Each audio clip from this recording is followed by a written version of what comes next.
નમસ્કાર વિદ્યાર્થી મિત્રો, ઉત્ક્રાંતિ એકેડમીની યુટ્યુબ ચેનલ ઉપર આપ સર્વેનું હાર્દિક સ્વાગત છે.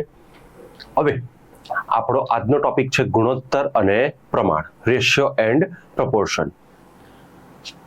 ખાસ ટોપિકને ભણતા પહેલા, ટોપિકના દાખલા જોતા પહેલા આપણને ટોપિક કહેવા શું માંગે છે એ ખબર હોવી જોઈએ.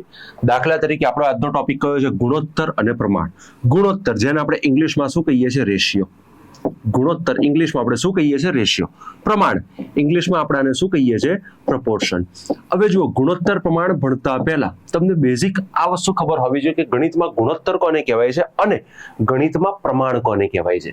જેમ કે હું તમને આ ટોપિકના બેઝિકની વાત કરું, ગુણોત્તર એટલે શું? સૌથી પહેલા નામ સમજજો. પહેલું નામ છે ગુણોત્તર. પહેલો શબ્દ છે ગુણોત્તર, બીજો શબ્દ છે પ્રમાણ. તો સૌથી પહેલો પ્રશ્ન, ગુણોત્તર એટલે શું? તો આ ધ્યાન રાખજો, ગુણોત્તર એટલે સંખ્યાનું સૌથી નાનું સ્વરૂપ. ગુણોત્તર એટલે સંખ્યાનું સૌથી નાનું સ્વરૂપ. મતલબ કે તમે જ્યારે બે અથવા બે થી વધારે સંખ્યાની એકબીજા જોડે સરખામણી કરો અને સરખામણી કર્યા પછી એ બંને સંખ્યાને જે સૌથી નાનું સ્વરૂપ આપો, એ જ સ્વરૂપને આપણે ગણિતમાં શું કહીએ છીએ? ગુણોત્તર કહીએ છીએ. ગુણોત્તરને આપણે ઇંગ્લિશમાં શું કહીએ છીએ? રેશિયો. જેમ કે હું બે સંખ્યાઓ લખું, સમજો. એક સંખ્યા લખીશ 40, છેદમાં લખું 70. મેં આ બે સંખ્યાઓની સરખામણી કરી. હવે આ બે સંખ્યાને આના સૌથી નાના સ્વરૂપમાં લખું તો જો બંનેમાં કોમન શું નીકળે? 0 0 કોમન નીકળે. આને મેં કાઢી લીધા તો છેલ્લે વધ્યું શું આપણી પાસે? 4/7. તો આ જે અપૂર્ણાંક વધ્યો આ રીતે લખ્યો તો અપૂર્ણાંક, આ જ અપૂર્ણાંકને હું આ રીતે લખી દઉં 4/7. તો આ બે સંખ્યાઓનો શું બની ગયો? ગુણોત્તર. મતલબ કે અહીંયા બે સંખ્યાઓ 4/7 ના ગુણોત્તરમાં છે એવું કહી શકાય. એ જ રીતે સમજો, એક સંખ્યા લખું 28, બીજી સંખ્યા લખું 35. તમને પૂછું કે આ બે સંખ્યાને એનું સૌથી નાનું સ્વરૂપ આપો. સૌથી નાનું સ્વરૂપ મતલબ કે એમાંથી જેટલું કોમન નીકળતું એ બધું કોમન કાઢેલું હોવું જોઈએ. જો તમે 28 અને 35 ને સૌથી નાનું સ્વરૂપ આપો તો બંને સંખ્યા ધ્યાનથી જુઓ તો 7 વડે ભગાય. 7 ચોક 28, 7 પંચા 35. તો અહીંયા આપણી પાસે શું વધ્યું? 4/5. આ રીતે વધ્યું, મતલબ કે આ રીતે લખ્યું તો આને ગુણોત્તર કહેવાશે. આ જ ગુણોત્તરને ઉઠાઈને હું આ રીતે લખું 4/5. તો આ બે સંખ્યાઓનો શું બની ગયો? ગુણોત્તર. મતલબ કે ગુણોત્તર પોતે જ, હવે ખાસ ધ્યાનથી સમજજો, ગુણોત્તર પોતે જ શું છે? અપૂર્ણાંક છે. અપૂર્ણાંકને જ આપણે ગુણોત્તર કહીએ છીએ. હવે તમે એક વસ્તુ સમજો, હું બે સંખ્યાઓ લખું 31/36. હું તમને એવું કહું કે આ બે સંખ્યાનું સૌથી નાનું સ્વરૂપ આપો તો તમે 31 અને 36 આ બંને સંખ્યામાંથી કશું કોમન કાઢી શકવાના નથી. મતલબ કે અહીંયા કોઈ પણ સંખ્યાનો કોઈ પણ પ્રકારનો છેદ ઉડતો નથી.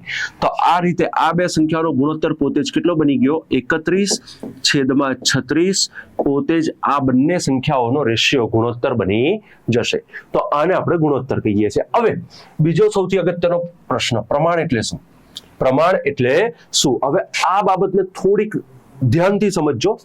જુઓ, હું બે સંખ્યાઓ લખું 36/48. તમને એક પ્રશ્ન પૂછું કે આ બે સંખ્યાઓને ગુણોત્તરના સ્વરૂપમાં દર્શાવો. તમે ગુણોત્તરના સ્વરૂપમાં દર્શાવવા શું કરશો? અને સૌથી નાનું સ્વરૂપ આપશો. કઈ રીતે આપશો? તો 12×36, 12 ચોક 48. તો અહીંયા અપૂર્ણાંક કયો વધ્યો? 3/4. હવે તમે આ રીતે લખ્યો તો ગુણોત્તર છે. હવે પ્રમાણ આની અંદર શું આવ્યું? તો જુઓ, આપણે 36 અને 48 ને સાદું સ્વરૂપ આપવા માટે શું કર્યું હતું? તો આમાંથી જે કોમન સંખ્યા હતી ને એને આપણે ઉડાડી દીધેલી. અને કોમન સંખ્યા એટલે કઈ? તો જુઓ, 36 અને 48 બંને સંખ્યા જુઓ તો 12 ના ઘડિયાની કોમન સંખ્યા છે. 12×36, 12 ચોક 48. હવે તમે જ્યારે આને સાદું સ્વરૂપ આપો છો, મતલબ કે કોમન 12 ને ઉડાડી દીધા. આ જે કોમન 12 ઉડાડ્યા હતા એ એકચ્યુઅલી આ બે સંખ્યાઓનું પ્રમાણ હતું. એ આ બે સંખ્યાઓનું શું હતું? પ્રમાણ. અને આ 3/4 વધ્યા અને આપણે આ રીતે લખ્યા તો આ બે સંખ્યાઓનો શું બની ગયો? ગુણોત્તર. આ બે સંખ્યાઓનો શું બની ગયો? ગુણોત્તર. આટલો કોન્સેપ્ટ મગજમાં રાખીને ચાલજો. ગુણોત્તર એટલે શું? સંખ્યાનું સૌથી નાનું સ્વરૂપ. તો પ્રમાણ એટલે શું? તો પ્રમાણ એટલે એ સંખ્યામાં જે કોમન હોય છે, જે સંખ્યા કોમન હોય છે, જે વેલ્યુ બંનેમાં કોમન હોય છે, એને આપણે ગણિતમાં પ્રમાણ કહીએ છીએ. એને આપણે ગણિતમાં પ્રપોર્શન કહીએ છીએ. એક છેલ્લું એક્ઝામ્પલ લઈએ. દાખલા તરીકે એક સંખ્યા લખું 75, છેદમાં લખું 120. તમને કહું કે આ બંને સંખ્યાને ગુણોત્તરના સ્વરૂપમાં દર્શાવો. ગુણોત્તરના સ્વરૂપમાં દર્શાવવા તમે પહેલા જોશો સંખ્યાઓ કઈ આપી છે? 75 અને 120. આ બે સંખ્યાને જો તમે છેદ ઉડાડો તો 15 પંચા 75, 15 એઠા 120. તો આ રીતે અપૂર્ણાંક કયો બન્યો? 5/8. મતલબ કે આ બે સંખ્યાનો જે ગુણોત્તર છે, ગુણોત્તર કેટલો બની ગયો? 5/8. શું બાકી રહ્યું? પ્રમાણ. તો પ્રમાણ એટલે શું? તો આ બંને સંખ્યામાં કોમન વેલ્યુ કઈ આવી હતી? 15 પંચા 75, 15 એઠા 120. 15 કોમન આયા. આ જે કોમન વેલ્યુ છે એ એકચ્યુઅલી આ બે સંખ્યાઓનું પ્રમાણ છે. બરાબર. હવે એક વસ્તુ હંમેશા ધ્યાન રાખજો, સંખ્યાઓનો ગુણોત્તર ભલે અલગ અલગ હોય પણ સંખ્યાઓ વચ્ચે પ્રમાણ હંમેશા કેવું હોય? એક સમાન હોય. સંખ્યાઓ વચ્ચેનું પ્રમાણ હંમેશા કેવું હોય? એક સમાન, મતલબ કે એક સરખું હોય. આટલો બેઝિક કોન્સેપ્ટ મગજમાં રાખજો. પછી જેમ જેમ આગળ જઈશું દાખલા આવશે એમ તમને આમાં ઘણું બધું નવું શીખવા મળશે, નવું જાણવા મળશે. બીજું, નવી ટેકનિકથી પણ દાખલા સોલ્વ કરવાની ખબર પડશે. આટલો ખાલી બેઝિક કોન્સેપ્ટ તમારા મગજમાં રાખજો. ચલો આગળ વધીએ. હવે આપણે મેઇન પ્રશ્નો ઉપર જઈએ. પહેલો પ્રશ્ન વાંચો. નીચેનામાંથી કયો ગુણોત્તર સૌથી મોટો છે? હવે ગુણોત્તર 7/10, 1/3, 5/6, 2/5 આટલા ગુણોત્તરો આપ્યા છે. હવે ગુણોત્તરનો મતલબ અપૂર્ણાંક જ થાય. આ ગુણોત્તરને અપૂર્ણાંકમાં લખવો છે તો પહેલો અપૂર્ણાંક લખાશે 7/10. બીજો ગુણોત્તર 1/3 અપૂર્ણાંકમાં લખવો છે તો શું લખાશે? 1/3. ત્રીજો ગુણોત્તર 5/6 એટલે શું લખાય? 5/6. 2/5 શું લખાય? 2/5. આ રીતે આ ચાર ગુણોત્તર લખાઈ ગયા. હવે મારે જોવાનું છે કે આ બધામાં સૌથી મોટો કયો છે. તો સૌથી મોટો કે સૌથી નાનો જોવા માટે ખબર છે આપણે પેલી ક્રોસ મલ્ટિપ્લિકેશન વાળી મેથડ, બસ એ એપ્લાય કરો. ક્રોસ મલ્ટીપ્લાય કરો તો 7 તરી 21, 10 એકા 10, 21 અને 10 માં મોટા 21, મતલબ કે આ નાની સંખ્યા નીકળી ગઈ, નાનો અપૂર્ણાંક નીકળી ગયો. આ બંનેને ક્રોસ મલ્ટીપ્લાય કરો. 7 છંગ 42, 10 પંચા 50. હવે 42 અને 50 માં મોટા કોણ? 50. તો આ સંખ્યા નીકળી ગઈ. પાયો પાયો 25, 6 દુ 12, 25 અને 12 માં મોટા કોણ? 25. તો આ સંખ્યા પણ આ અપૂર્ણાંક પણ નીકળી ગયો. તો સૌથી મોટો અપૂર્ણાંક કયો બન્યો? 5/6. મતલબ કે આમાં સૌથી મોટો જે ગુણોત્તર છે એ પણ કયો બનશે? 5/6. આ બે સંખ્યાઓમાં સૌથી મોટો ગુણોત્તર કયો બનશે? 5/6. બરાબર છે. ચલો આના પછી બીજો ક્વેશ્ચન. 50 ગ્રામ અને 2 કિલોગ્રામનો ગુણોત્તર શું થાય? હવે 50 ગ્રામ અને 2 કિલોગ્રામ આ બંનેનો આપણે ગુણોત્તર રેશિયો કાઢવો છે. જો તમારે આ બંનેનો ગુણોત્તર કાઢવો હોય, હંમેશા ગણિતમાં એક નિયમ યાદ રાખજો. કોઈ પણ સંખ્યાઓની તમારે કેલ્ક્યુલેશન કરવી છે, સંખ્યાઓ પર કામ કરવું છે, સૌથી પહેલો ગણિતનો નિયમ છે કે એના એકમો સરખા હોવા જોઈએ, એકમો અલગ અલગ ના હોવા જોઈએ. દાખલા તરીકે અહીંયા વજનનો એકમ ગ્રામ છે, અહીંયા વજનનો એકમ કિલો છે. આવા અલગ અલગ એકમ ના ચાલે. સરખા કરો. 50 ગ્રામ. હવે આને હું ગ્રામમાં રહેવા દઉં તો 2 કિલોને પણ મારે ગ્રામમાં કન્વર્ટ કરવાના. 2 કિલો આને તમે ગ્રામમાં કરો તો 1 કિલો એટલે 1000 ગ્રામ થાય. તો 2 કિલો એટલે 2000 ગ્રામ થાય. 2 કિલો એટલે 2000 ગ્રામ થયા. ગુણોત્તર કાઢો તો પેલા 0 0 નીકળી ગયા. 5 ચોક 20, ઉપર બીજો 1 0, તો કેટલા આયા? 1/40. તો આ બે સંખ્યાઓમાં રેશિયો કેટલાનો બનશે? 1/40 નો. 50 ગ્રામ અને 2 કિલોગ્રામનો જો તમે ગુણોત્તર કાઢો છો, રેશિયો કાઢો છો, કમ્પેરિઝન કરો છો, જવાબ કેટલો આવશે? 1/40 જવાબ આવશે. એના પછી ત્રીજા નંબરનો ક્વેશ્ચન. એક પિતા અને પુત્રની ઉંમરનો ગુણોત્તર 5/2 તથા તેમની ઉંમરનો ગુણાકાર 1000 હોય તો 10 વર્ષ બાદ પિતાની ઉંમર કેટલી થાય? હવે આ દાખલા આપણે ઉંમર સંબંધિતમાં જોવાના છે, પણ આની અંદર આવી ગયો છે તો આપણે લઈ લઈએ. હવે આ દાખલા ધ્યાન રાખજો. આ ઉંમરવાળા કે આવા દાખલા હોય તો આમાં બે રીતે દાખલો કરાય. એક તો તમારે ગણતરી કરવી હોય તો ગણતરી કરીને દાખલો કરાય. બીજું, ગણતરી ના કરવી હોય અને આ દાખલાને સીધો ઓપ્શન ઉપરથી પણ કરી નાખો ને તો સીધો ઓપ્શન ઉપરથી પણ થઈ જાય. અને મારું માનો તો અહીંયા ઓપ્શન ઉપર જવાનું આ સૌથી વધારે આસાન રહેશે. ચલો બંનેને 1 by 1 જોઈ લઈએ. પહેલું દાખલો વાંચો. દાખલો શું છે? પિતા છે અને પુત્ર છે. પિતા અને પુત્ર જેમની વર્તમાન ઉંમરનો ગુણોત્તર કેટલો છે? 5/2. 5/2 નો મતલબ શું થયો? જો પિતાની હાલની ઉંમર 5 વર્ષ હશે તો પુત્રની હાલની ઉંમર 2 વર્ષ હશે. રકમમાં શું કીધું છે? તો તેમની ઉંમરનો ગુણાકાર 1000 હોય. બંનેની ઉંમરનો ગુણાકાર કેટલો હશે? 1000 હશે. હવે હું દાખલા તરીકે પિતાની ઉંમર ધારી લો કે 5x હોય તો પુત્રની ઉંમર 2x થઈ જાય. હવે રકમની અંદર મને સંખ્યાનો ગુણાકાર આપ્યો છે તો અહીંયા ગુણોત્તરનો પણ મારે શું લેવાનો? ગુણાકાર લેવાનો. જો આપણે રેશિયોનો ગુણાકાર કરીએ તો 5x ગુણ્યા 2x બરાબર 1000 થાય. પછી 5 દુ 10, x ગુણ્યા x એટલે x નો સ્ક્વેર બરાબર 1000. તો x સ્ક્વેર એટલે 1000 ના છેદમાં 10, 0 0 ગયા તો x સ્ક્વેર એટલે 100. જો x સ્ક્વેર એટલે 100 હોય તો x ની વેલ્યુ 10 આવી. x ની વેલ્યુ કેટલી આવી? 10 આવી. કોન્સેપ્ટ ક્લિયર થયો? હવે x ની વેલ્યુ 10 આવી મતલબ કે તમને આ બે સંખ્યા વચ્ચેનું પ્રમાણ મળે કે આ બે સંખ્યા વચ્ચે પ્રમાણ કેટલાનું બને છે? 10 નું. મારે પિતાની ઉંમર શોધવી છે તો એ 5 ગુણ્યા 10 એટલે 50 વર્ષ થશે. હવે એક વસ્તુ સમજજો, પિતાની વર્તમાન ઉંમર 50 વર્ષ હશે, પણ પિતાની આપણને ક્યારની ઉંમર પૂછી? 10 વર્ષ પછીની. 10 વર્ષ પછીની મતલબ કે ભવિષ્યની. હવે દાખલા તરીકે મારી હાલની ઉંમર 50 વર્ષ છે તો મારી 10 વર્ષ પછીની ઉંમર કેટલી હશે? 50 + 10 60 વર્ષ હશે. તો આ રીતે જે પિતા છે, પિતાની 10 વર્ષ પછીની ઉંમર કેટલી થઈ ગઈ? 60 થઈ ગઈ. કેટલી થઈ ગઈ? 60 વર્ષ હશે. તો અહીં તમારો સાચો જવાબ કેટલો આવશે? 60 વર્ષ આવશે. બરાબર છે. હવે આ એક ગણતરી બતાવી. પરીક્ષામાં બેઠા હોય તો પરીક્ષામાં આટલી લાંબી ગણતરી કરવાની નહીં. હવે આ દાખલો છે ને સીધો ઓપ્શન ઉપરથી કરજો. કઈ રીતે? સમજજો. પિતા અને પુત્ર એમની જે વર્તમાન ઉંમરનો ગુણોત્તર છે કેટલો છે? 5:2. મતલબ કે પિતાની હાલની ઉંમર જો 5 વર્ષ હશે તો પુત્રની હાલની ઉંમર 2 વર્ષ હશે. અને બંનેની ઉંમરનો ગુણાકાર કેટલો છે?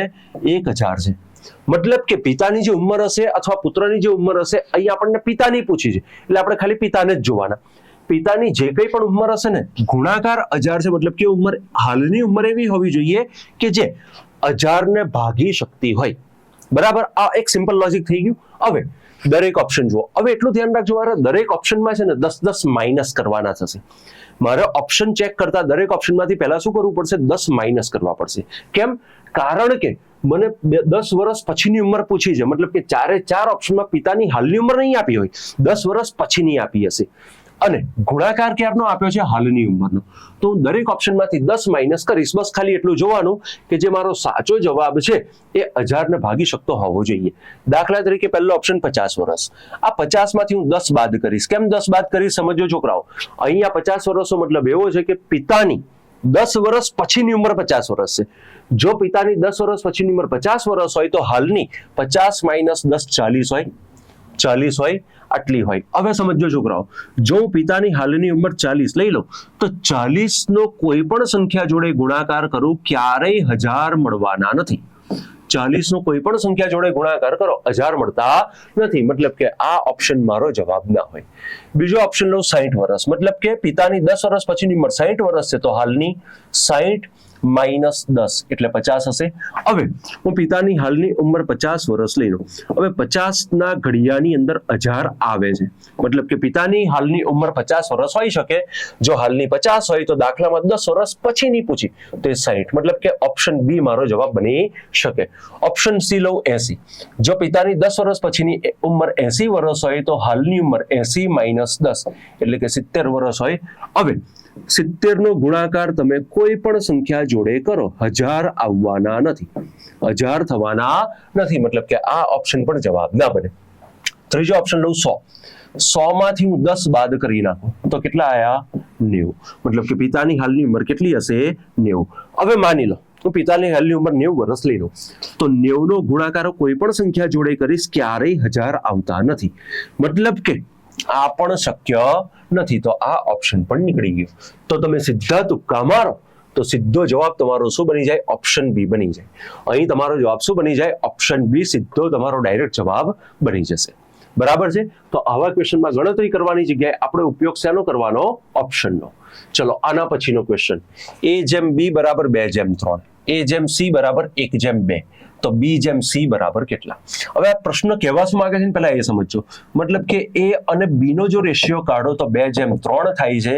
જ્યારે b/c નો રેશિયો કાઢો છો, સોરી a/c નો રેશિયો કાઢીએ છીએ તો a/c નો રેશિયો કેટલો થાય છે? 1/2. અને પૂછ્યો છે શેનો? b/c નો, કે b/c નો રેશિયો કેટલો હશે.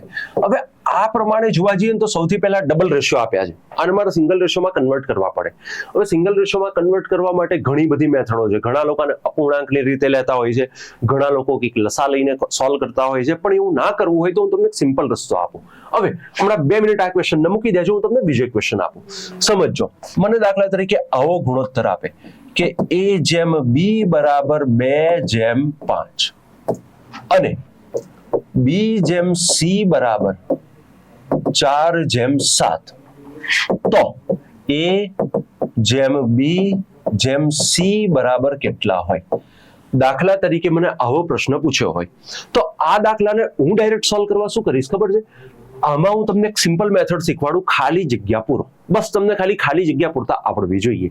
જેમ કે A/B, B/C, બે અલગ અલગ પ્રકારની સંખ્યાના રેશિયો આપ્યા છે. આ બંનેમાં તમે જે કોમન સંખ્યા હોય એ કોમન સંખ્યાને હંમેશા એક વચ્ચે લખો. તો આ બંનેમાં કોમન સંખ્યા કઈ છે? B બંનેમાં કોમન છે, તો હું B ને વચ્ચે રાખું તો આ રીતે લખાય A/B/C.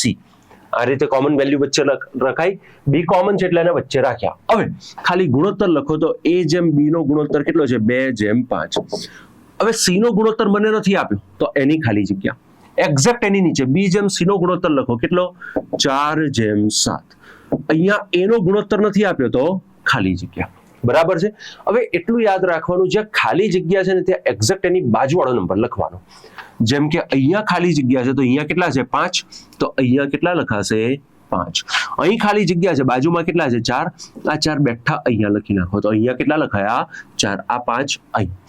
આટલો કોન્સેપ્ટ ક્લિયર થયો. હવે આ જે કંઈ પણ સંખ્યા એ બધાનો સીધો ગુણાકાર કરી નાખો. 4 દુ 8, 4 પંચા 20, 7 પંચા 35. તો આ ત્રણ સંખ્યાનો સીધો રેશિયો મને મળી ગયો. કેટલો મળ્યો? 8/20/35. કોન્સેપ્ટ ક્લિયર થયો તો ઇઝીલી તમારો જવાબ આવી જશે. હવે આપણો પ્રશ્ન જુઓ. આપણા પ્રશ્નની અંદર શું હતું? તો આપણા પ્રશ્નની અંદર તમે ધ્યાનથી જુઓ તો A/B બરાબર 2/3, A/C બરાબર 1/2. હવે તમે જુઓ ને તો આ A/B, A/C બંનેમાં કોમન સંખ્યા કઈ છે? A કોમન છે. એને હંમેશા કોમન સંખ્યા હંમેશા વચ્ચે લખવાની. હવે અહીંયા A/B ની જગ્યાએ હું આ રીતે લખીશ B/A/C. એ કોમન છે એટલે એને વચ્ચે રાખીશ. જો A/B ની ગુણોત્તર 2/3 થતો હોય તો B/A નો ગુણોત્તર 3/2 થાય. C નો ગુણોત્તર નથી આપ્યો, ખાલી જગ્યા. એક્ઝેક્ટ એની નીચે A/C નો ગુણોત્તર 1/2. B નો ગુણોત્તર અહીંયા નથી આપ્યો, ખાલી જગ્યા. બરાબર છે. હવે ખાલી જગ્યામાં શું? એક્ઝેક્ટ એની બાજુવાળો નંબર. જેમ કે અહીં ખાલી જગ્યા છે, બાજુમાં 2 છે તો અહીંયા 2 લખાશે. અહીં ખાલી જગ્યા છે, બાજુમાં 1 છે તો અહીંયા 1 લખાશે. સીધો ગુણાકાર કરી નાખો તો 3 × 3, 2 × 2, 2 દુ 4. મતલબ કે B/A/C નો ગુણોત્તર 3/2/4 થાય. પણ આપણે ગુણોત્તર ખાલી B/C નો શોધવો છે તો ખાલી આ બંનેમાંથી તમે B અને C નો રેશિયો કાઢી લો તો એ થઈ જશે 3/4. મતલબ અહીં તમારો જવાબ આવશે 3/4. ઓપ્શન જુઓ તો ઓપ્શન A 3/4 આ તમારો જવાબ બનશે. અહીં ઓપ્શન A 3/4 આ તમારો જવાબ બનશે. બરાબર છે. ચલો આના પછીનો ક્વેશ્ચન. ત્રણ સંખ્યાઓનો સરવાળો 136 છે. જો પહેલી અને બીજી સંખ્યાનો ગુણોત્તર 2/3, બીજી અને ત્રીજી સંખ્યાનો ગુણોત્તર 5/3 હોય તો બીજી સંખ્યા કઈ હશે? હવે ત્રણ સંખ્યા દાખલા તરીકે માની લો કે આ ત્રણ સંખ્યા x, y અને z હોય. આ ત્રણ સંખ્યા x, y અને z હોય. એમાંથી પહેલી અને બીજી સંખ્યા દાખલા તરીકે x અને y, આ બંનેનો ગુણોત્તર 2/3 છે. બીજી અને ત્રીજી સંખ્યા એટલે કે y અને z, આ બે સંખ્યાનો રેશિયો કાઢો તો 5/3 છે.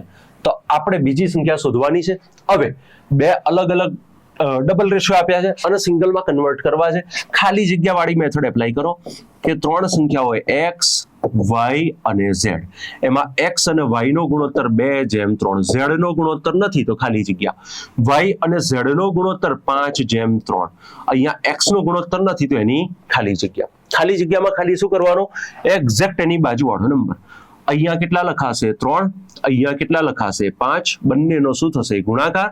5 દુ 10, 5 તરી 15, 3 તરી 9. તો x, y અને z આ ત્રણ સંખ્યાનો આપણને સીધો રેશિયો મળી ગયો. કેટલો મળ્યો?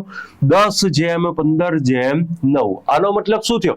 તો આનો એક જ મતલબ થયો કે પહેલી સંખ્યા 10 હશે તો બીજી સંખ્યા 15 હશે તો ત્રીજી સંખ્યા 9 હશે. હવે આ ગણતરી પ્રમાણે જોવા જઈએ તો આ ત્રણે ત્રણ સંખ્યાઓનો સરવાળો કેટલો થાય? તો 15 ને 10 25, 25 ને 9 34. તો ગુણોત્તરની રીતે સંખ્યાઓનો સરવાળો કેટલો થાય છે? 34. હવે લોજિક સમજો. ગુણોત્તરની રીતે 34 થાય છે પણ હકીકતમાં સંખ્યાનો સરવાળો કેટલો આપ્યો છે? 136. મતલબ કે 34 ના ગુણોત્તરમાં સંખ્યા 136 આપી. આપણે વિચારવાનું શું? ગુણોત્તર 34 નો સંખ્યા 136. 34 ના 136 થયા. કેમ ના થયા? તો આ રીતે વિચારો ને તો 34 ચોક 136 થાય. ચોકું ચોકું 16, મતલબ કે 34 ચોક 136 થયા. હવે સમજો છોકરાઓ, આ જે 34 છે આ ગુણોત્તર છે. આ શું છે? ગુણોત્તર.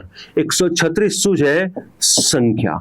તો આ જે તમને 4 મળ્યા ને, આ 4 તમને શું મળ્યું? બે સંખ્યાઓ વચ્ચેનું પ્રમાણ. આ તમને શું મળી ગયું? પ્રમાણ. તો આ આપણો એક્ચ્યુઅલ ચેપ્ટરનો દાખલો થઈ ગયો, ગુણોત્તર અને પ્રમાણ. હવે એક નિયમ યાદ રાખવાનો, સંખ્યાનો ગુણોત્તર ભલે અલગ અલગ હોય, સંખ્યાઓ વચ્ચે પ્રમાણ હંમેશા એક સમાન હોય. જો અહીં પ્રમાણ 4 નું આવ્યું છે તો બધી સંખ્યાઓમાં પ્રમાણ 4 નું રહેશે. તો આ પ્રમાણે મારે બીજી સંખ્યા શોધવી છે. બીજી સંખ્યાનો ગુણોત્તર કેટલાનો છે? 15 નો.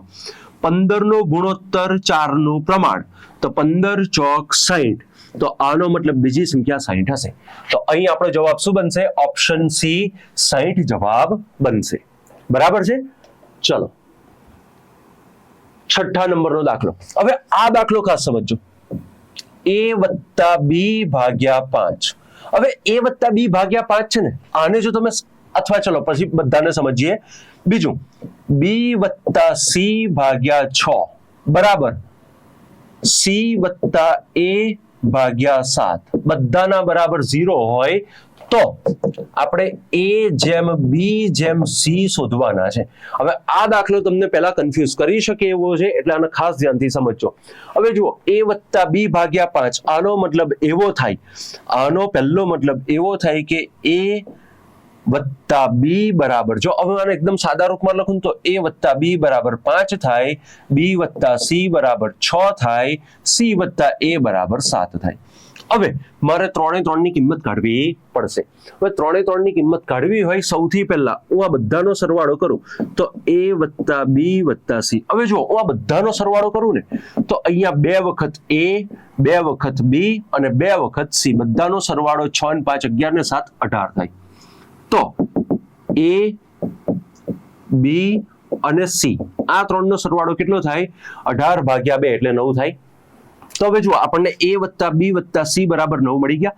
હવે જો આ 3 ની કિંમત મળી જાય, સૌથી પહેલા મારે a ની કિંમત કાઢવી છે. તો હું a + b + c માંથી b અને c ની કિંમતને ખાલી બાદ કરી દઉં તો મને a ની કિંમત મળી જાય. તો a + b + c આ 3 નો સરવાળો કેટલો થાય છે? 9. એમાંથી b અને c નો સરવાળો 6 બાદ કરો, 9 - 6 એટલે કેટલા આયા? 3. તો a ની કિંમત કેટલી થવી જોઈએ? 3. હવે છોકરાઓ સમજો, a નો ગુણોત્તર મને 3 નો મળી ગયો. હું શું કરીશ? હવે બીજી કિંમતો શોધવામાં મારો ટાઈમ નહીં બગાડું. ઓપ્શનમાં ચેક કરી લઈશ કે કયા ઓપ્શનમાં a નો ગુણોત્તર 3 આપ્યો હોય. તો જુઓ, પહેલા ઓપ્શનમાં a નો ગુણોત્તરમાં સંખ્યા આપી છે 2, મતલબ કે આ જવાબ ખોટો. બીજા ઓપ્શનમાં a ના ગુણોત્તરમાં 3 આપ્યા છે, મારે પણ 3 આવે છે, તો આ ઓપ્શન મારો જવાબ બની શકે. ત્રીજો ઓપ્શન, એમાં a ના ગુણોત્તરમાં સંખ્યા કઈ આપી છે? 4, મતલબ આ જવાબ ના બને. અને છેલ્લો ઓપ્શન, a ના ગુણોત્તરમાં સંખ્યા કઈ આપી? 7, મતલબ આ પણ જવાબ ના બને. તો આ સીધા 4 ઓપ્શનમાંથી 3 તો નીકળી ગયા, તો વધ્યું શું? Option B. આ તમારો જવાબ.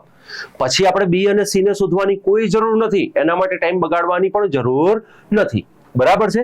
પણ એકવાર આપણે બધી સંખ્યા જોઈ લઈએ. હવે જુઓ, મારે b ની વેલ્યુ કાઢવી છે. તો a + b + c નો સરવાળો 9 છે, એમાંથી હું a અને c નો સરવાળો 7 બાદ કરી દઉં એટલે b ની કિંમત મને 2 મળી ગઈ. સૌથી છેલ્લે a, b, c નો સરવાળો 9, એમાંથી a અને b નો સરવાળો 5 બાદ કરી દઉં તો મને c ની કિંમત મળી ગઈ. કેટલી? 4. તો આ પ્રમાણે ઓપ્શન પણ એ જ છે ને, 3:2:4. જો તમારે ગણતરી કરવી હોય તો આ રીતે ગણતરી કરીને જવાબ લઈ શકો છો. અથવા હમણાં આપણે જોયું હતું એમ, ખાલી તમે a નો ગુણોત્તર લઈ લો તો આના ઉપરથી બાકીના બંને ગુણોત્તર તમને સીધા મળી જાય, જેમાં તમારો ટાઈમ પણ ઓછો બગડશે. બરાબર છે? ચલો આગળ વધીએ. આના પછીનો પ્રશ્ન. એક ધંધામાં A અને C 2:1 ના ગુણોત્તરથી રોકાણ કરે છે, જ્યારે A અને B વચ્ચેના રોકાણનો ગુણોત્તર 3:2 છે. 3 ભાગીદારો છે, પણ પહેલા A અને C નું રોકાણ કેટલું છે? 2:1. જ્યારે A અને B નું રોકાણ કેટલું છે? 3:2. પ્રશ્ન શું પૂછ્યો છે? જો કુલ રકમ 1,57,300 રૂપિયા નફો થતો હોય તો તેમાંથી B ને ભાગે આવતી રકમ કેટલી હશે? મતલબ કે એમાંથી B નો ભાગ શોધવાનો છે. હવે તમારે B નો ભાગ શોધવાનો હોય તો મળી જશે, પણ સૌથી પહેલા તમારે આ બંનેના ગુણોત્તર ડબલ રેશિયો છે અને સિંગલ રેશિયોમાં કન્વર્ટ કરવા પડશે. સિંગલ રેશિયોમાં કન્વર્ટ કરવા, હવે જો અહીંયા A અને C છે, અહીંયા A અને B છે. આપણે કોમન, બંનેમાં કોમન કોણ છે? A કોમન છે, બસ એને વચ્ચે રાખો. જો A જેમ C ની જગ્યાએ હું આ રીતે લખું, C જેમ A અને A જેમ B. C જેમ A નો ગુણોત્તર કેટલો છે? તો 2:1. મતલબ જો A અને C નો ગુણોત્તર 2:1 હોય તો C અને A નો ગુણોત્તર કેટલો થઈ જાય? 1:2. અહીંયા B નો ગુણોત્તર નથી આપ્યો, ખાલી જગ્યા. A જેમ B નો ગુણોત્તર કેટલો છે? 3:2. A નો ગુણોત્તર નથી આપ્યો, સોરી, C નો ગુણોત્તર નથી આપ્યો, ખાલી જગ્યા. જ્યાં ખાલી જગ્યા છે ત્યાં એક્ઝેક્ટ બાજુનો નંબર લખાય. જેમ કે અહીંયા કેટલા લખાશે? 2. અહીંયા કેટલા લખાશે? 3. ગુણાકાર કરી નાખો તો 3 × 3, 3 × 2 6, 2 × 2 4. મતલબ કે C જેમ A જેમ B આ 3 નો ગુણોત્તર કેટલો મળે? 3:6:4. હવે છોકરાઓ આ બાબતને ખાસ સમજજો. 3 × 3, 3 × 2 6 બરાબર છે. A જેમ B 3:2, C જેમ A જેમ C 2:1, 6 × 4 10 ને 3 13, 10 ને 3 13. ઓકે, અહીંયા આગળ ગણતરીમાં કદાચ કોઈ ભૂલ થઈ ગઈ એવું લાગે છે. ઉભા રહો, એકવાર વેરીફાઈ કરી લઈએ. એકવાર ગણતરીને વેરીફાઈ કરી લઈએ કે આપણે સૌથી પહેલા A જેમ C કેટલા છે? A અને C 2:1 બરાબર. A અને C જો 2:1 હોય તો C અને A બરાબર 1:2 થાય. અહીંયા B નો રેશિયો નથી આપ્યો તો B માટે ખાલી જગ્યા. એક્ઝેક્ટ નીચે A જેમ B નો રેશિયો લખો તો કેટલો આવશે? 3:2. તો અહીંયા આનો રેશિયો નથી આપ્યો તો અહીંયા ખાલી જગ્યા એટલે 3 લખાશે. તો 3 × 3, 3 × 2 6, અહીંયા આગળ 2 લખી દઈએ તો 2 × 2 4. મતલબ કે A જેમ B જેમ C બરાબર A જેમ B જેમ C બરાબર 6:4 જેમ 3 નો રેશિયો બને. કેટલાનો રેશિયો બને? 6:4:3 નો. હવે આ ગણતરી પ્રમાણે જોવા જઈએ ને તો સૌથી વધારે આ ગણતરી પ્રમાણે જો જોવા જઈએ તો આનું રોકાણ 6 રૂપિયા છે તો આનું 4 રૂપિયા, આનું 3 રૂપિયા. તો 6 × 4 10, 10 ને 3 13. મતલબ કે ધંધામાં ઓછામાં ઓછો નફો કેટલાનો હોવો જોઈએ? 13 રૂપિયા હોવો જોઈએ. હવે આનું તમે એવું પણ કહી શકો કે જો ધંધામાં 13 રૂપિયા નફો થયો હોય ને તો 13 રૂપિયામાંથી A ને તમે 6 રૂપિયા આપશો, B ને 4 રૂપિયા આપશો, C ને 3 આપશો. હવે 13 ના ગુણોત્તરમાં કુલ નફો આપણને કેટલો આપે છે? 1,57,300. ગુણોત્તર 13 નો છે, કુલ નફો કેટલો છે? 1,57,300 રૂપિયા છે. આપણે વિચારવાનું શું? તો 13 ના ગુણોત્તરમાં સંખ્યા કઈ છે? 1,57,300 છે. તો 13 ના 1,57,300 થયા. કેટલા ગણા થયા? તો હવે જો પ્રમાણ શોધવું છે આ રીતે શોધો. 13 × 13, 13 × 13, 15 માંથી 13 ગયા 2 7, 13 × 2 26 અને 13 × 13 ઉપર 2 0. મતલબ કે 12,100 ગણા થયા. આ ગુણોત્તર, આ સંખ્યા, આપણે આ સંખ્યાને ગુણોત્તર વડે ભાગીએ એટલે પ્રમાણ કેટલાનું આવ્યું? 12,100 નું. હવે અહીં પ્રમાણ 12,100 નું આવે છે તો અહીંયા બધે પ્રમાણ 12,100 નું આવે. આપણે કોનો ભાગ શોધવાનો છે? B નો. તો B નો ભાગ શોધવાનો છે તો આના પણ 12,100 ગણા થાય. આના તમે 12,100 ગણા કરો એટલે 121 ચોક 12 ચોક 48 અને 4 × 4 એટલે કે 48,400 રૂપિયા થશે. તો આ પેઢીમાં કુલ નફામાંથી B ના ભાગે આવતો નફો કેટલો હશે? 48,400. તો અહીં તમારો જવાબ શું આવશે? ઓપ્શન B જવાબ આવશે. 48,400 ઓપ્શન B તમારો જવાબ બનશે. ચલો આગળ જઈએ.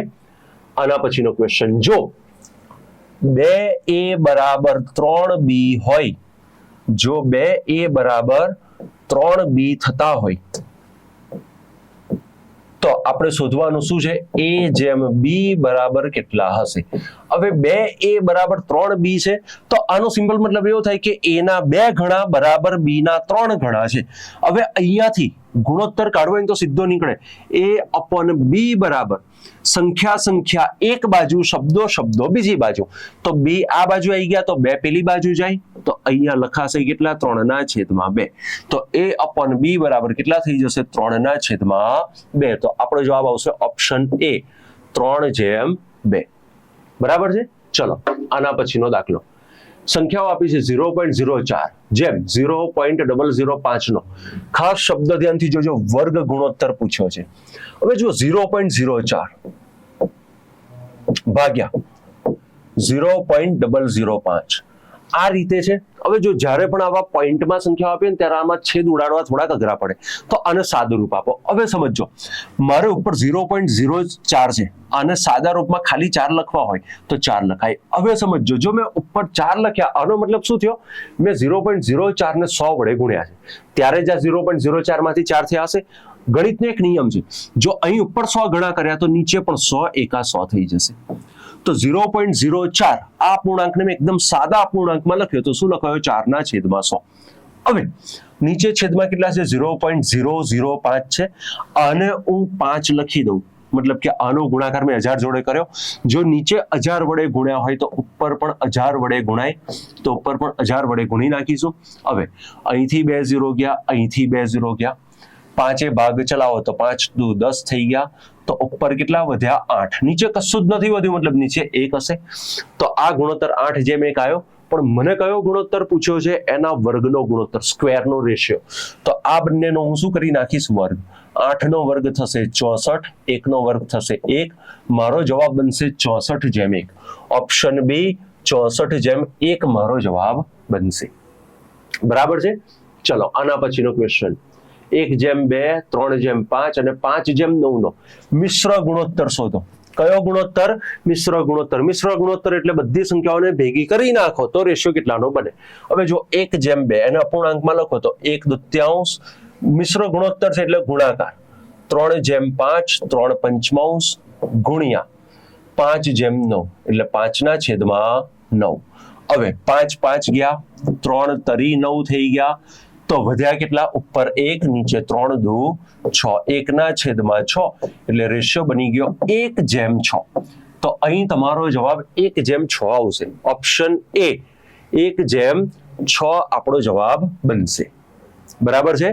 ચલો આના પછીનો ક્વેશ્ચન 5/8 નો વ્યસ્ત ગુણોત્તર શોધો. 5/8 મતલબ કે આને લખવાય તો આ રીતે લખાય 5/8. હવે આનો વ્યસ્ત ગુણોત્તર એટલે શું? 5 અષ્ટમાંશ છે આનો વ્યસ્ત ગુણોત્તર થશે 8/5.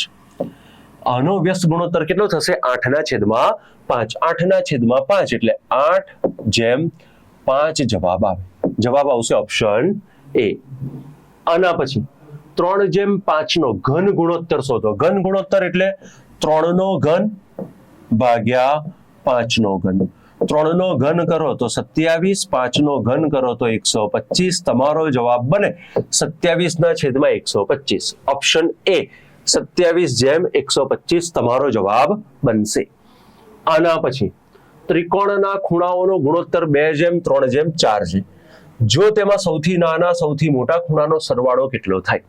ત્રિકોણ છે દાખલા તરીકે ત્રિકોણના 3 ખૂણા છે A B અને C. પ્રશ્ન શું છે એનો ગુણોત્તર ત્રિકોણના 3 ખૂણાઓનો ગુણોત્તર કેટલો છે 2/3/4. આનો મતલબ એવો થયો કે ત્રિકોણનો પહેલો ખૂણો 2 ડિગ્રીનો હશે તો બીજો 3 ડિગ્રીનો તો ત્રીજો 4 ડિગ્રીનો. હવે આ ગણતરી પ્રમાણે જોવા જાવ તો અહીંયા ત્રિકોણના 3 ખૂણાઓનો સરવાળો ગુણોત્તરની રીતે જુઓ તો 4 ને 3 7 ને 2 9 થાય. ગુણોત્તરની રીતે આ સરવાળો કેટલો થાય 9. હવે સંખ્યામાં હંમેશા યાદ રાખજો કોઈ પણ ત્રિકોણ હોય કોઈ પણ ત્રિકોણના 3 ખૂણાઓનો સરવાળો 180 ડિગ્રી થાય. મતલબ કે ગુણોત્તર કેટલાનો છે 9 નો. સંખ્યા કઈ છે 180. આપણે વિચારવાનું શું 9 ના 180 થયા મતલબ કે 20 ગણા થયા. જો આ 20 ગણા થતા હોય તો બધા 20 ગણા થાય. હવે મારે શોધવાનું શું છે સૌથી નાના સૌથી મોટા ખૂણાનો સરવાળો. એક જ કામ કરીશ ત્રિકોણનો સૌથી નાનો ખૂણો 2 ડિગ્રીનો તો સૌથી મોટો ખૂણો 4 ડિગ્રીનો. તો આ રીતે નાનો અને મોટો બંનેનો સરવાળો કરો તો 4 ને 2 6 ડિગ્રી થાય. મતલબ કે ગુણોત્તરની રીતે સરવાળો કેટલો થાય 6. હવે આપણે વિચારવાનું 9 ના 180 એટલે 20 ગણા થયા, તો આ 6 ના પણ 20 ગણા કરી નાખીશું, તો 6 ના 20 ગણા એટલે 12 × 120, તો આ ખૂણાઓનો સરવાળો કેટલો થશે 120 ડિગ્રી. તો અહીં તમારો જવાબ શું બનશે? ઓપ્શન બી 120 ડિગ્રી બનશે. 13માં તમારો જવાબ શું બનશે? ઓપ્શન બી 120 ડિગ્રી જવાબ બનશે. આના પછી ચોથો ક્વેશ્ચન, 512 729 ના ઘનમૂળનો ગુણોત્તર શોધો, મતલબ કે એના ક્યુબ રૂટનો. હવે જો તમે 512 નું ધ્યાન રાખજો, ઘનમૂળ કાઢવાનું છે. નીચે 729 નું પણ ઘનમૂળ કાઢવાનું છે. 512 નું ઘનમૂળ થાય 8, 729 નું ઘનમૂળ થાય 9, રેશિયો બન્યો 8:9. તો તમારો જવાબ શું બનશે? ઓપ્શન એ 8:9 જવાબ બનશે. બંનેના ઘનમૂળનો ગુણોત્તર કેટલો થશે? 8:9. ચલો આના પછીનો ક્વેશ્ચન, અનિલ અને મુકેશ અનુક્રમે 45,000 અને 30,000 ના રોકાણ કરીને એક બિઝનેસની શરૂઆત કરે છે, તો તેમને પ્રાપ્ત થતા નફાનો રેશિયો કેટલો હશે? નફાનો ગુણોત્તર કેટલો હશે? બે વ્યક્તિ છે, પહેલો વ્યક્તિ છે અનિલ, બીજો વ્યક્તિ છે મુકેશ. એમનો અનુક્રમે કેટલા હજાર? 45,000 અને 30,000 ના ગુણોત્તરમાં મૂડી રોકાણ કર્યું છે. ગુણોત્તર કાઢવો છે, કોમન 0 હટાવી દીધા. 15 તરી 45, 15 દુ 30, 3:2 નો રેશિયો બની ગયો. તો આમના મૂડી રોકાણનો ગુણોત્તર કેટલો બન્યો? 3:2. બસ આ જ ગુણોત્તરનું કામ છે. શું? જે મોટી સંખ્યાઓ આપી એના સૌથી નાનામાં નાના સ્વરૂપમાં લખી નાખવાની, એને જ આપણે ગણિતમાં ગુણોત્તર કહીએ છીએ. આના પછી ₹3620 A B C વચ્ચે 3/4, 3/5, 5/3 પ્રમાણમાં વહેંચતા બી ને કેટલા રૂપિયા મળશે? કેટલા રૂપિયા છે ટોટલ? 3620 રૂપિયા. ટોટલ રૂપિયા કેટલા છે? 3620. આ 3620 આ 3 જણા વચ્ચે વેચવાના છે. પણ હવે ધ્યાન રાખજો, A, B અને C આ ત્રણનો ગુણોત્તર કેટલાનો છે? તો A નો ગુણોત્તર 3/4, B નો ગુણોત્તર 3/5, C નો ગુણોત્તર 5/3. આ 3 ગુણોત્તર થશે. હવે કોઈ પણ ગુણોત્તરને સરખા કરવા હોય તો એનો નિયમ પહેલો એવો છે કે એના છેદ કેવા હોવા જોઈએ? સરખા. અહીંયા છેદમાં 4 છે, અહીંયા 5 છે, અહીંયા 3 છે. 3 ને સરખા કરો, 5 ચોક 20 તરી 60, એટલે છેદમાં કેટલા હોવા જોઈએ? 60 હોવા જોઈએ. આપણે સિમ્પલ વસ્તુ વિચારવાની, અહીંયા 4 છે, 4 ના 60 કરવા છે, તો 15 ચોક 60, તો ઉપર 15 તરી 45. એ જ રીતે 20 12 50 60, તો ઉપર 12 તરી 36. સૌથી છેલ્લે 20 તરી 60, તો ઉપર 20 50 100. એટલે કે A જેમ B જેમ C વચ્ચે જો તમે પ્રોપર અપૂર્ણાંક, ક્યારેય અપૂર્ણાંક ઉપર સીધી ગણતરી ના થાય, એને સરખા કરવા પડે. અપૂર્ણાંકને સરખા કરીને ગણતરી કરો તો A ને 45 રૂપિયા, તો B ને 36 રૂપિયા, તો C ને 100 રૂપિયા આપવાના છે. હવે આ રીતે આનો સરવાળો કરો તો કુલ સરવાળો કેટલો થઈ ગયો?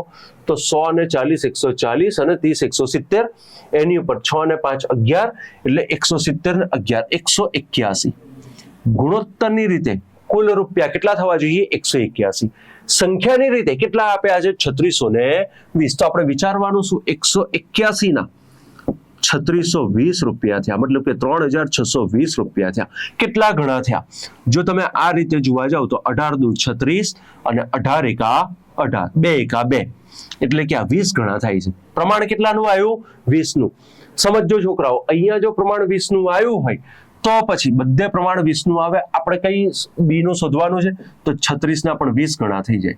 તો 36 ના 20 ગણા કરો એટલે 36 દુ 72, એટલે ટોટલ 720 રૂપિયા થશે.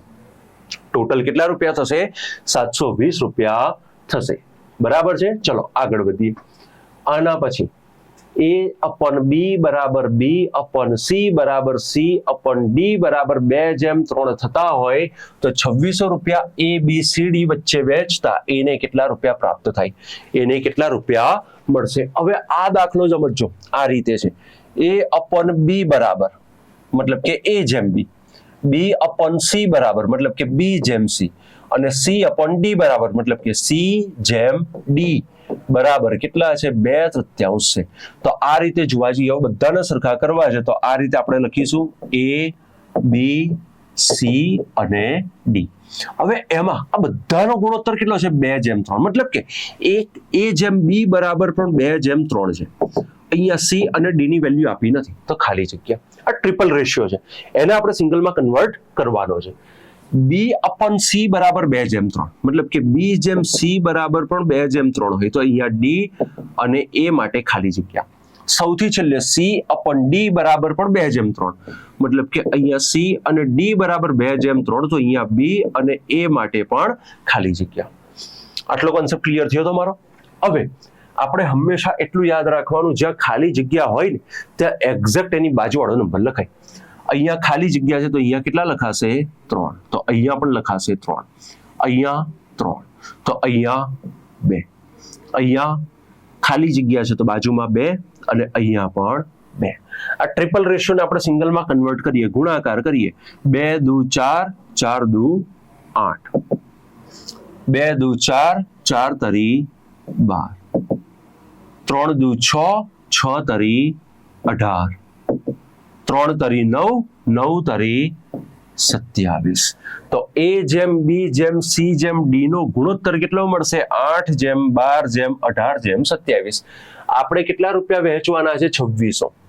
મતલબ કે અહીંયા જો ટોટલ કરીએ, ગુણોત્તરની રીતે સરવાળો કરો તો 18 ને 12 30, 27 ને 8 35, તો 30 + 35 એટલે 65 રૂપિયા થવા જોઈએ.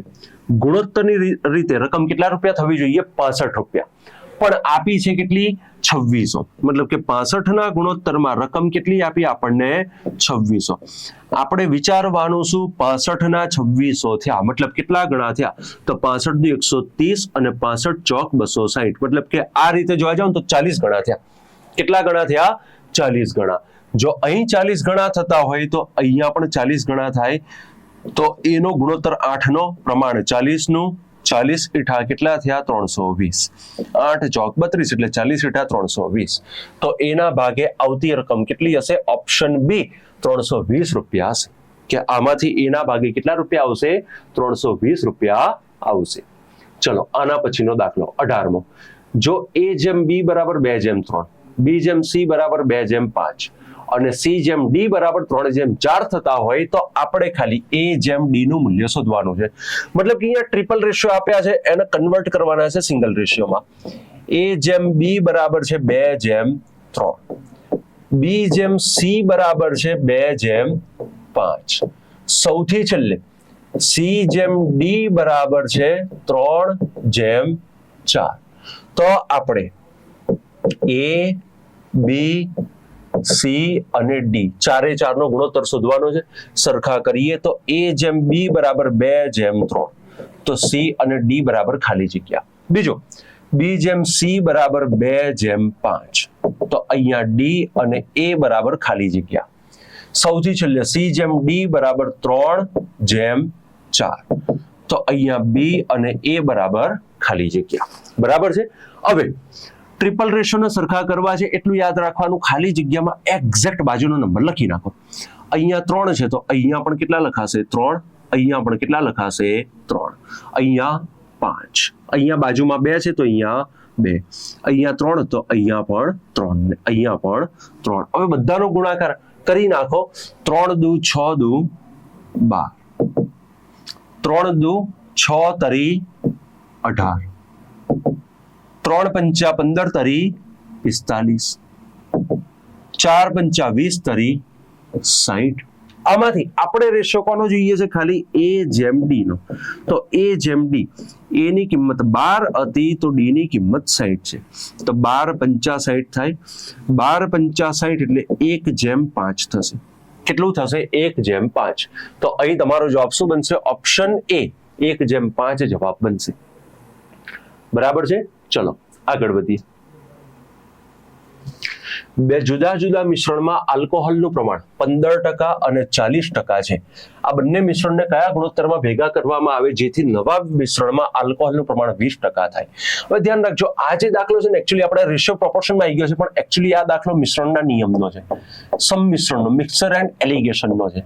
આપણે આગળ જતા મિશ્રણનો નિયમ ડિટેલમાં ભણીશું, આખો ભણીશું. અહીં ખાલી એક એક્ઝામ્પલ સમજીએ કે દાખલા તરીકે આ રીતે મિશ્રણના દાખલા હોય તો મિશ્રણના દાખલામાં 3 કિંમતો આપી હોય. કઈ કઈ? તો એ 3 કિંમતને CMD કહેવાય. અને આ જે 3 કિંમતો એને ચડતા ક્રમમાં હોય. સી નો મતલબ શું થાય તો સમજો. સી નો મતલબ થાય ચીપર પ્રાઇસ. ચીપર પ્રાઇસ મતલબ કે સૌથી સસ્તી કિંમત. અથવા સૌથી નાની કિંમત. બીજું ડી નો મતલબ થાય ડિયરર પ્રાઇસ. ડિયરર પ્રાઇસ મતલબ કે સૌથી મોટી કિંમત અથવા સૌથી મોંઘી કિંમત. અને એમ નો મતલબ થાય મીન પ્રાઇસ. મીન પ્રાઇસ મતલબ કે આ બંનેના સસ્તા અને મોંઘાનું જે બંનેનું મિશ્રણ બને ને એ મિશ્રણની સરેરાશ કિંમત. મિશ્રણની સરેરાશ કિંમત. હવે આ ત્રણ કિંમત હંમેશા કેવા ક્રમમાં હોવી જોઈએ? ચડતા ક્રમમાં. જેમ કે અહીં તમે જુઓ, જો આ દાખલામાં આપણે જોઈએ ને તો આલ્કોહોલ છે, એક આલ્કોહોલ જે સૌથી ઓછું, જેમાં સૌથી ઓછું આલ્કોહોલ છે 15%. એક મિશ્રણમાં 15% આલ્કોહોલ છે, બીજું મિશ્રણ જેમાં સૌથી વધારે 40% આલ્કોહોલ છે, અને ત્રીજું તમારે આ બંનેને ભેગું કરીને મિશ્રણમાં કેટલા ટકા આલ્કોહોલ બનાવવાનું છે? 20%. તો આ ત્રણે ચડતા ક્રમમાં થયા. હવે આના ઉપરથી આપણે આનો રેશિયો કાઢવો હોય તો આ રીતે મળે કે દાખલા તરીકે સસ્તી કિંમત, સસ્તું આલ્કોહોલ અથવા સૌથી ઓછું આલ્કોહોલ 15% લીધું, સૌથી વધુ આલ્કોહોલ આપણે 40% લીધું, બંનેનું મિશ્રણ આપણે 20% બનાવ્યું. તફાવત કાઢો તો 40 ઓછા 20 મતલબ કે અહીંયા 20, અહીંયા 20 ઓછા 15 એટલે 5. તો 20:5 મિશ્રણ તમારે 20:5 ના ગુણોત્તરમાં ભેગું કરવું જોઈએ. 20:5 એટલે 5 વડે ભાગ ચલાવો તો 5 ચોક 20 થાય. તો આ મિશ્રણ કેટલાનું બને? 4:1 નું. 4:1 મતલબ કે અહીં તમે જોવા જાઓ તો તમારો જવાબ બનશે ઓપ્શન એ. આ મિશ્રણ તમારે 4:1 ના રેશિયોમાં ભેગું કરવાનું થશે. આ દાખલા, આ કોન્સેપ્ટ બહુ સિમ્પલ હોય છે, પણ આ દાખલાને ગણવા માટેનો કોન્સેપ્ટ આપણને આવડવો જોઈએ. અને ટેન્શન ના લેશો, આ કોન્સેપ્ટ આપણે આગળ જતા ડિટેલમાં ભણીશું. બરાબર છે? તો અહીં તમારો જવાબ આવશે 4:1. આના પછી 20 નંબરનો દાખલો. એ, બી અને સી ની હાલની ઉંમરનો સરવાળો 180 વર્ષ છે. 12 વર્ષ પહેલા તેમની ઉંમરનો ગુણોત્તર 1:2:3 હતો. તો આપણે સી ની હાલની ઉંમર શોધો કે સી હાલમાં કેટલા વર્ષનો હશે. હવે જો 3 વ્યક્તિ છે, આ 3 વ્યક્તિ એ, બી અને સી, આમની જે વર્તમાન ઉંમર મતલબ કે હાલની ઉંમર છે ને, આ હાલની ઉંમરનો સરવાળો આપ્યો આપણને. કેટલો આપ્યો? 180 વર્ષ. હવે જુઓ, ગણિતમાં એક નિયમ છે કે આપણને જે સમયનો ગુણોત્તર આપ્યો હોય, સરવાળો કે ઉંમર પણ એ જ સમયની હોવી જોઈએ. હવે જુઓ, સરવાળો આપ્યો આપણને હાલનો, પણ ગુણોત્તર ક્યારનો આપ્યો? 12 વર્ષ પહેલાનો. કે 12 વર્ષ પહેલા એ 1 વર્ષનો હશે, તો બી 2 વર્ષનો હશે, તો સી 3 વર્ષનો હશે. હવે હું સરવાળો હાલનો લઉં, ગુણોત્તર 12 વર્ષ પહેલાનો લઉં, તો ક્યારેય મારા દાખલાનો સાચો જવાબ આવવાનો નથી. હવે જો ગુણોત્તર મને 12 વર્ષ પહેલાનો મતલબ કે ભૂતકાળનો, પાસ્ટનો આપ્યો છે. જો ગુણોત્તર ભૂતકાળનો આપ્યો હોય તો મારે ઉંમર પણ ભૂતકાળની લેવાની, મતલબ ઉંમર પણ કેટલા વર્ષ પહેલાની લેવાની? 12 વર્ષ પહેલાની. હવે સમજો છોકરાઓ, અહીંયા 3 વ્યક્તિ છે, એક વ્યક્તિની ઉંમરમાંથી 12 વર્ષ ઓછા થાય, તો 3 વ્યક્તિની ઉંમરમાંથી ટોટલ 12 તરી 36 ઓછા કરવાના. તો આ રીતે 180 માંથી 12 તરી 36 ઓછા થશે. 180 માંથી 36 ઓછા થયા એટલે 12 વર્ષ પહેલા ત્રણેની ઉંમરનો સરવાળો 144 વર્ષ હશે. હાલનો 180 હશે તો 12 વર્ષ પહેલા -36 144 હશે. હવે ગુણોત્તરની રીતે જુઓ તો 1 2 3 ને 3 6 ગુણોત્તરની રીતે આ બધાનો સરવાળો કેટલો થવો જોઈએ? 12 વર્ષ પહેલાનો સરવાળો 6 વર્ષ થવો જોઈએ. 6 ના ગુણોત્તરમાં સંખ્યા કઈ છે? 144. મતલબ કે હકીકતમાં એમની ઉંમરનો સરવાળો કેટલો થતો હતો? 144. આપણે વિચારવાનું શું? ગુણોત્તર 6 નો છે, સરવાળો 144 છે. 6 ના 144 છે, મતલબ કે 24 ગણા થયા. કેટલા ગણા થયા? 24 ગણા. આપણો ગણિતનો નિયમ શું કહે છે? જો આ 24 ગણા થતા હોય તો આપણે કોની ઉંમર શોધવાની છે? સી ની. આ પણ 24 ગણા થશે તો 24 તરી 72. હવે ધ્યાન રાખજો છોકરાઓ, આપણને સી ની ઉંમર 72 વર્ષ તો મળી, ઓપ્શનમાં પણ 72 આપ્યા છે, ટીક ના કરી દેતા. કેમ? કારણ કે આ 12 વર્ષ પહેલાની ઉંમર મળી. સી ની 12 વર્ષ પહેલાની ઉંમર કેટલી છે? 72 વર્ષ. તો સી ની હાલની ઉંમર કેટલી હશે? તો સી ની હાલની ઉંમર 72 માં +12 કરી નાખો તો 72 ને 12 84. તો સી ની હાલની ઉંમર 84 વર્ષ થશે. તો અહીં તમારો સી ની હાલની ઉંમરમાં જવાબ શું આવશે? ઓપ્શન સી 84 વર્ષ આવશે. કે સી ની હાલની ઉંમર 84 યર્સ હશે. કોન્સેપ્ટ ક્લિયર થયો? તો આપણો ગુણોત્તર અને પ્રમાણ એનો કોન્સેપ્ટ અહીં સુધી રાખીએ છીએ.